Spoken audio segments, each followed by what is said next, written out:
ఆకాశంలో మబ్బులు నేల మీదకి వచ్చినట్టుందే. ఏ విత్తనం ఇచ్చిన పంటో ఇది? ఎవరిదో ఈ పంట? పత్తి సాగులో విజయం తులసి కబడ్డీ విత్తనాలతో సాధ్యం. అదెలా సాధ్యమైంది? ఎన్నో ఏళ్లు కష్టపడ్డాను. ప్రతిసారి విత్తనాల మీదే ఆశ పెట్టుకున్నాను. కానీ ఫలితం మాత్రం సున్నా. ఈసారి తప్పు చేయకూడదు. పంట కాదు, నా భవిష్యత్తు ఇద్దాలి. రంగయ్య, ఇది సాధారణ విత్తనం కాదు.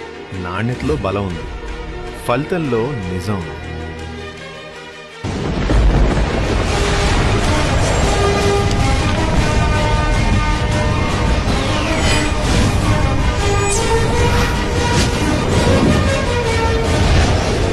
ఆశ్చర్యపడుకు రైతన్నా, ఇది నీ నమ్మకానికి ప్రతిరూపం. తులసి కబడ్డీ విత్తనాలపై నీ ఒకే పెట్టుబడితో 4 లాభాలు.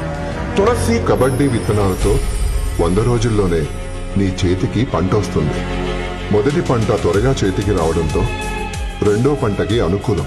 పెద్ద సైజు పత్తికాయలు, బరువైన పత్తి వలన అధిక దిగుబడి, రసం పీల్చే దోమల నుంచి రక్షణ వలన తక్కువ పెట్టుబడితో ఎక్కువ లాభం ఇచ్చే నమ్మకమైన హైబ్రిడ్. ఇది కల కాదు, నీ నమ్మకం ఇచ్చిన నిజం. తులసి కబడ్డీ విత్తనాలతో ప్రతి రైతు విజయం సాధ్యం.